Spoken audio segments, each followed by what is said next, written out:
à la voix médio-passive, on connaît omai, ei, etai, ometa, este, ontai. Est-ce qu'on voit cela ici? Non plus.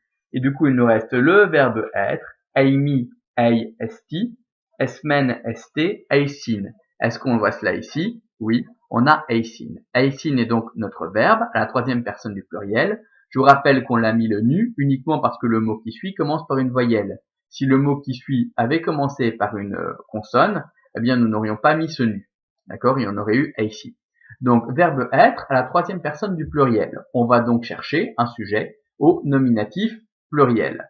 Alors, quelles sont les terminaisons du nominatif pluriel qu'on connaît? Pour la première déclinaison, on connaît ai, c'est pas le cas ici. Pour la deuxième déclinaison masculine, on connaît oi, et on voit qu'ici, on a plein de mots en oi. On a krestoi, qui est un adjectif qui sera donc probablement l'attribut du sujet, hein, donc l'attribut du sujet au nominatif masculin pluriel. Et puis, on a oi teoi, donc oi qui est l'article de teoi, teoi qui est un nom commun et qui lui sera sans doute sujet au nominatif masculin pluriel. Donc, et grâce à ces cadeaux, les dieux sont krestoi riches. Ok? Donc je vous dicte la traduction de la phrase. Nous offrons des cadeaux aux idoles. Nous offrons des cadeaux aux idoles. Et grâce à ces cadeaux, les dieux sont riches. Et grâce à ces cadeaux, les dieux sont riches. Donc, les dieux étaient vraiment riches grâce aux cadeaux, puisque je vous rappelle que ce qui fait la beauté d'un sanctuaire, ce sont les offrandes qu'on offre aux dieux. Donc, plus on offre d'offrandes, plus le dieu est riche, plus le sanctuaire, en fait, est riche. Donc, en fait, les prêtres, à chaque fois qu'ils avaient besoin d'argent pour faire des travaux dans le sanctuaire, revendaient les offrandes les moins prestigieuses, et grâce à cela, ils avaient de l'argent. Avec cet argent, ils embellissaient le temple, le rénovaient constamment, avaient leur propre salaire, etc. Donc, plus vous faites d'offrandes à un dieu, plus le sanctuaire sera beau et plus le dieu sera riche. Okay. Alors, dans l'Antiquité, on recycle tout. Donc, c'est-à-dire que, par exemple, dans le sanctuaire de Déméter, vous allez offrir vos outils usés. Donc, c'est-à-dire que quand votre râteau casse, au lieu de le jeter, vous allez le porter au sanctuaire de Déméter pour remercier la déesse d'avoir tellement bien travaillé que finalement, votre outil est mort avant vous. Alors vous allez me dire, qu'est-ce que font les prêtres de Déméter de ces offrandes? Ils les laissent exposer quelques petits temps, puis ensuite ils vont revendre le bois du râteau comme bois de chauffage et revendre le métal à un ferrailleur. Donc rien ne se perd, tout est recyclé en permanence, et donc ça fait un petit peu d'argent, certes, et presque rien, mais accumulé par toute une population, par la population de toute une ville, ça représente déjà des quantités d'argent phénoménales qui vont permettre d'embellir le sanctuaire. Ok? Bien, allez, on poursuit. Eortas de Théo, aei parascoetzomen, kai polakis, obone de bobis, estin entois, hierois, théatra, kai stadia.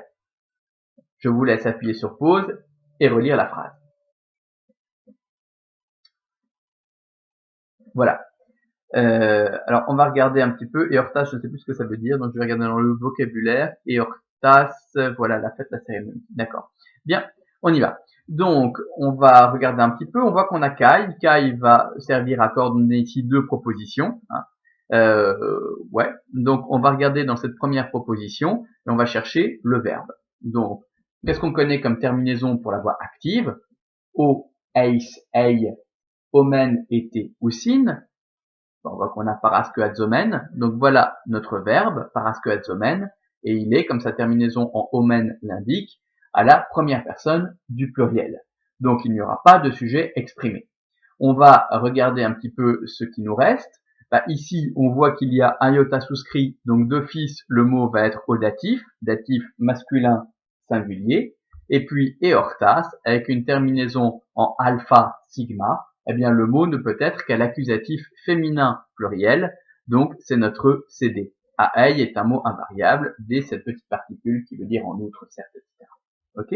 Donc, nous organisons toujours des fêtes pour le dieu. Donc c'est un datif d'avantage, et je sors du parcours.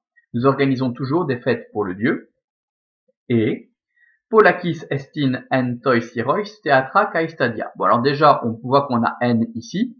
Donc n, on sait que c'est une préposition équivalent au in en latin et en anglais, et que n exige la présence du datif, ça introduit un cessé de lieu. Le datif, qu'est-ce qu'on connaît? On sait que le datif, pour la première et la deuxième déclinaison au singulier, c'est une voyelle avec un iota souscrit. Est-ce qu'on a ça ici? Non. Et puis, pour la première et la deuxième déclinaison, au pluriel, on a ice et ois. Et on voit qu'on a tois, hierois. Donc, tois, hierois est bien le datif. Et il est introduit par le N. Donc, c'est un cessé de lieu au datif masculin pluriel. Donc, et dans les sanctuaires. Dans les sanctuaires, on regarde un petit peu ce qui nous reste. On va maintenant chercher le verbe. Donc, qu'est-ce qu'on connaît comme terminaison verbale? À la voix active, on connaît o, eis, ei, omen, été ou sin. Est-ce qu'on a cela ici? Non, pas du tout. À la voix médio-passive, on connaît omai, ei et tai, ometa, este, antai. Est-ce qu'on a cela ici? Non, pas du tout. Du coup, on va prendre le verbe être, eimi, ei, esti, esmen, este, eisin, et là on voit qu'on a estin. Donc estin, c'est notre verbe être. Je vous rappelle qu'on a mis le nu uniquement parce que le mot qui suit commence par une voyelle. S'il avait commencé par une consonne, nous n'aurions pas mis ce nu. Ok? Bon, donc voilà notre verbe. Alors qu'est-ce qu'on fait maintenant? On va chercher le sujet. Donc c'est le verbe être, le sujet. Alors en fait, on n'a pas le choix, puisque polakis est un mot invariable qui veut dire souvent. Donc le sujet, ça va être soit théâtra, soit stadia. Or, les deux mots sont coordonnés par un kai. Kai qui coordonne deux mots ou groupes de mots qui ont la même fonction. Ce qui veut dire que théâtra et stadia sont tous les deux sujets au nominatif.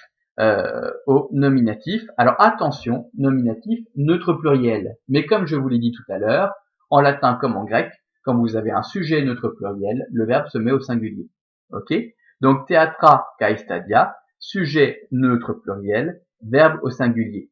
Donc il n'y a pas d'attribut du sujet, ce qui veut dire que il va falloir transformer le verbe être en impersonnel il y a, comme en latin.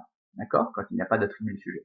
Donc et souvent il y a des théâtres et des stades pour faire des courses, en tois hierois dans les sanctuaires. Ok? Donc je vous dicte la traduction de la phrase. Nous organisons toujours des fêtes en l'honneur du Dieu. Nous organisons toujours des fêtes en l'honneur du Dieu. Et il y a souvent des théâtres et des stades dans les sanctuaires. Et il y a souvent des théâtres et des stades dans les sanctuaires. Ok?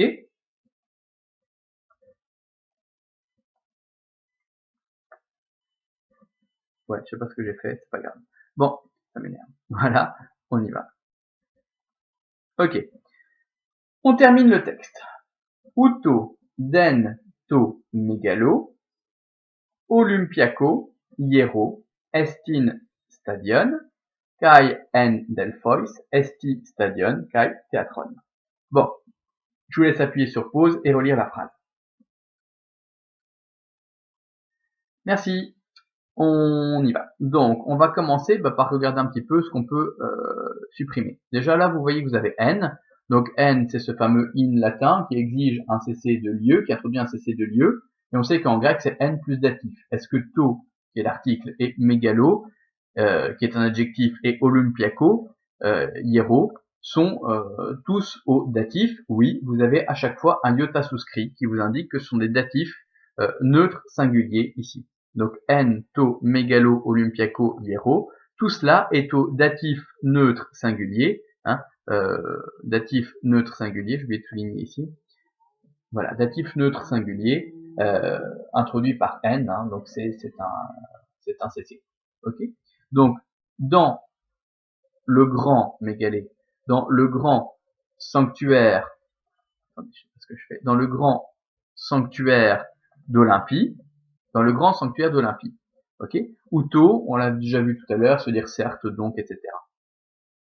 En effet, voilà. Il nous reste deux mots, esti et stadion. Bon, esti, on l'a déjà rencontré plusieurs fois dans le texte, on sait que c'est le verbe être, qui a donné en latin est et en français est. Donc esti, c'est le verbe être, qui est à la troisième personne du singulier de l'indicatif présent. Je vous rappelle qu'on n'a pas mis le nu qu'on avait déjà là au-dessus, parce que le mot qui suit commence par une consonne. S'il avait commencé par une voyelle, comme ici, on aurait mis ce fameux nu que vous retrouvez juste au-dessus. On cherche donc un sujet au nominatif singulier. Le seul mot que vous avez, c'est stadion, ce qui veut dire que stadion est obligatoirement au nominatif singulier, avec une terminaison en on, il est neutre. Donc ne